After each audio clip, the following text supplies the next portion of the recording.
Hello people! Ito yung ginawa nating sourdough bread nung nakarang araw. Una kong ginawa dyan, early in the morning, pinifeed ko si Entrada. I mean, yung aking starter, pinifeed ko ng para in 4 hours, after na feed, pwede na akong mag-bake. Pero kung malamig ang panahon, kagaya dito, kailangan tulungan natin yung starter para mapabilis ang kanyang pagka-peak. Pag mag-feed ako, tapos winter kagaya nito, kailangan warm water, tapos ilagay natin sa loob ng oven at maglagay tayo ng hot water aside. So ito na nga, nung nag-peak na siya, ay nagsimula na akong nag-mix.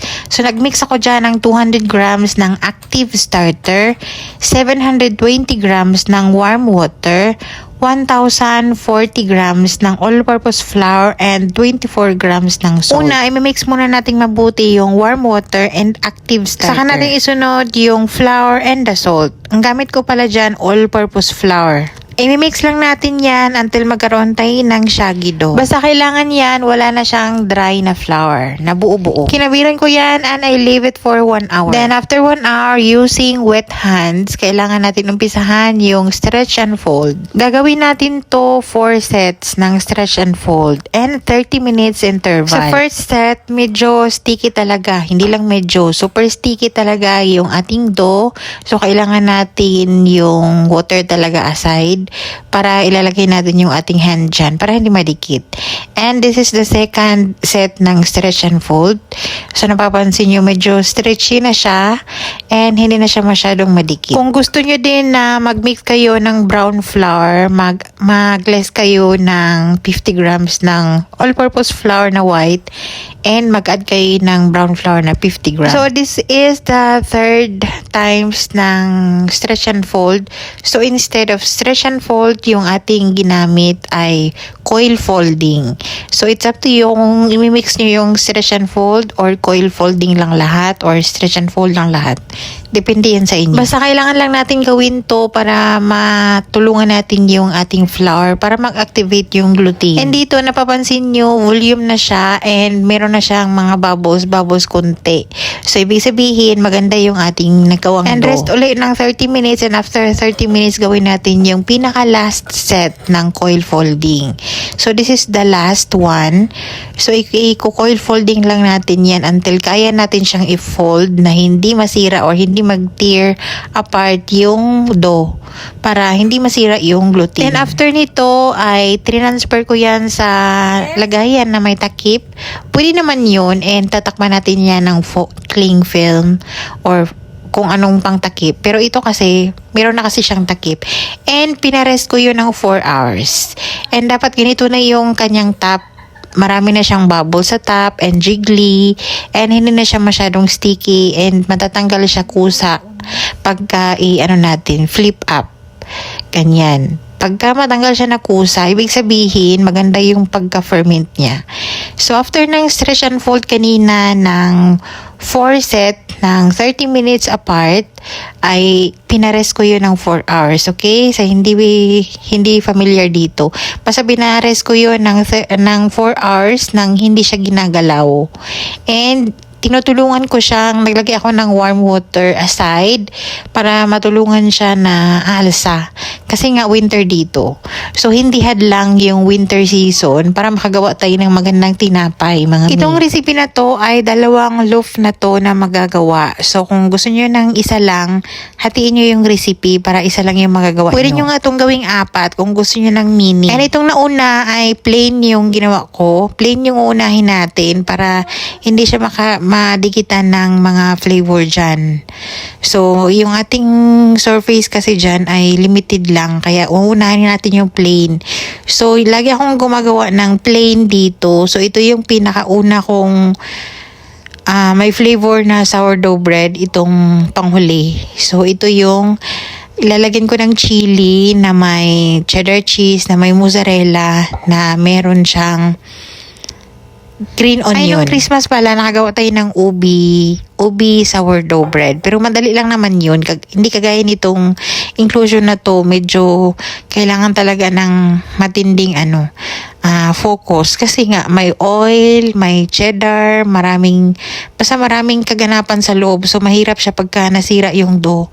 So, this is the plain one. Nilagay ko na diretso yun sa ating loaf pan. Loaf pan yung ginamit ko doon.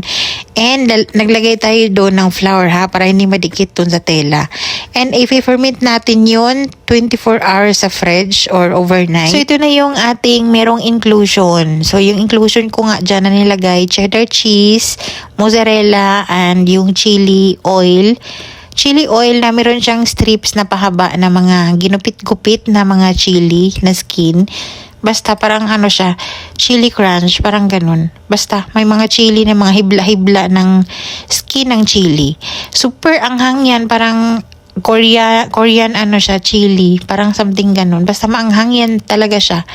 And sabi ko, konti lang yung ilalagay ko dahil this is the first time. And alam ko talaga na hindi lahat dito sa bahay kakain. Pero kami lang naman ni Belle dito ngayon. Wala pa yung mga amo. So kami pa lang yung magta-try. So I think magugustuhan to ng alaga kong panganay. So naglagay ako dyan ng chop na green onion and cheddar. Yung cheddar ko dyan, yun yung mga tira-tirang mga cheddar na nilagay ko sa freezer para hindi siya masayang. And naglagay pa tayo ng mozzarella cheese. Pwede kayong maglagay din ng parmesan cheese dito. Hindi dapat masyadong madami para hindi tayo mahirapan mamaya pag fold nito. Kailangan talaga tamang lang talaga to, tamang fold. Kung hindi, pagka magkabutas-butas, diyan na mag-umpisa yung disaster ng ating dough. So kailangan hindi siya masira or hindi siya mapunit. Next naman nagawa ko siguro mga Italian herb. Hindi kasi sila mahilig dito pagka lalagyan ko to ng matamis na inclusion. So nag-iisip ako ng something na magugustuhan nila, like may mga Italian herbs, mga ganon. Maybe za'atar maglagay ako next time. So itong dough na to, makalagay na tayo ng kahit anong inclusion na gusto natin. Cinnamon or mga something sweets or kung anong savory na gusto nyo. Depende na sa inyo. So kagaya nito, nag-explore na ako ng paunti-unti na lalagyan ng inclusion yung ating sourdough. Yung umpisa natin, plain lang yun. So gusto kong subukan itong mga inclusion. And this is for perfect naman and first time. So, natutuwa din ako sa outcome nito. And sobrang sarap. So, pagka ganito na may inclusion, dahan-dahan lang talaga natin na ipupush and pull para magkaroon siya ng tension. At the same time, ingatan na hindi talaga mapunit yung ating dough. Kung hindi, ay magkakalat yung ating dough dyan at magkasira-sira. After nito, ilagay ko lang yan sa bowl. Tapos, i-ferment ko yan sa loob ng fridge ng overnight or 24 hours or yung iba nga 3 days na nakalagay sa fridge bago i-bake. So meron namang nagbe-bake nito na 1 day lang or same day ng processing and same day for baking. Binake nila agad after this. Pero ano pang use ng sourdough bread na ginamit nyo yung sourdough starter kung hindi nyo i-ferment ng maayos o hindi nyo bigyan ng maayos na time yung ating starter, no? Para magka-develop yung good bacteria dyan para makabenefit tayo ng masarap and healthy na bread. So, kailangan natin i-ferment yan ng 24 hours or overnight. So, ito yung early in the morning na kahapon. Kahapon ba? Yeah, kahapon. So, ito na yung ating na-bake. Nag-preheat na ako ng oven dyan ng 1 hour. Yung mga kinamit kong baking pan dyan, nakalagay sa loob ng oven while nag-preheat tayo. Dahil kasama natin yan i-preheat. Yung plain, ginamitan ko ng loaf pan as usual na ginamit natin. And kung napansin nyo, madami tayong in-spray na tubig para matulungan siya na magkaroon ng moist and steam sa loob. And yung ating loaf pan, naka-preheat yan kanina. Mainit yun. So, nakapreheat yung ating oven ng 475 degrees Fahrenheit. I-bake natin yan pareho ng 25 minutes with cover. May cover yan. Pati itong may inclusion, yung bilog. So, nag-spray din tayo ng tubig dyan. And importante yung ating scoring dyan, ha? Yung malaking score. Yung malaking hiwa para magkaroon siya ng room para ma-expand. So nagkamali ako ng pan para makabiran kasi siya. Kailangan ganyan. Wala tayong Dutch oven kaya improvise lahat.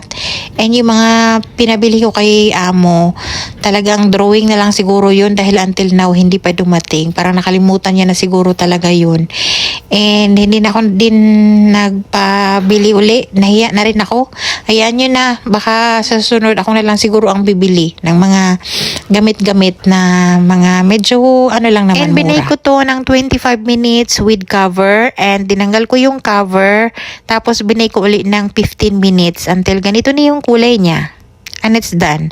And bago natin hiwain yan, ipa-cool down natin yan talaga at least 1 hour and a half or 2 hours until talaga siya fully cool down. Kasi kung mainit pa yan na hihiwain natin, magkakaroon tayo ng gummy sourdough na texture.